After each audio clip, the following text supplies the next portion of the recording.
Okay, crossing and finishing. 4 lines, 2 winger lines, 2 finishing lines. All the lines are rotating, right? All the players from all the lines they rotate in, whatever makes sense. And so the winger line will start the run. So they're driving high speed with the ball. It's a slightly curved run in.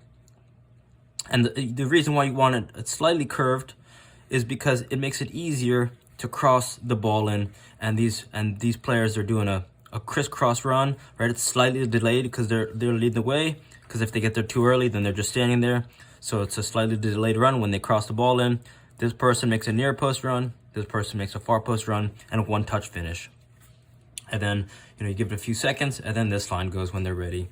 And so I remember one time Doug told me I would dribble the ball, but I would dribble towards the corner flag and then try and torque my body and drive the ball across. And he said, Andrew, just curve your run slightly towards the goal to make it easier for you to cross the ball, right? Instead of making it harder for myself.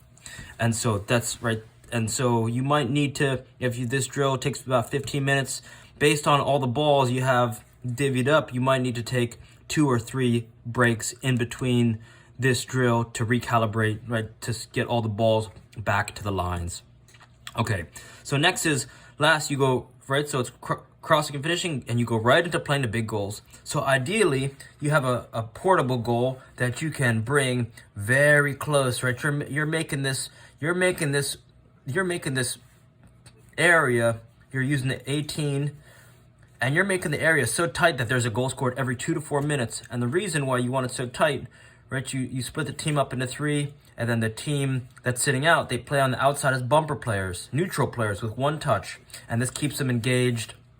And right, because if you have 2 teams scrimmaging and one team scores on another team, there's nothing won and there's nothing lost. But in this King of the Hill style game, if one team scores on the other team, that knocks them off. They have to go now. They're neutral players around the outside, so there's something to be won and there's something to be lost. And then so the team, let's say one team gets hot, they start beating all the other teams. Now they're the team to beat. So this is a way to really raise practice intensity in an effortless way, right? And if your practice routine, if your practice intensity is higher than all the other teams you face during the season, the chances are you're gonna have a great season, even if they have better tactics. If your team is the more intense of the opposite of the opponents, you're gonna have a lot of success.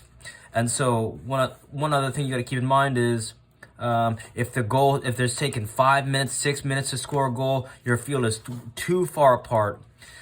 You might not have a goalkeeper, you might have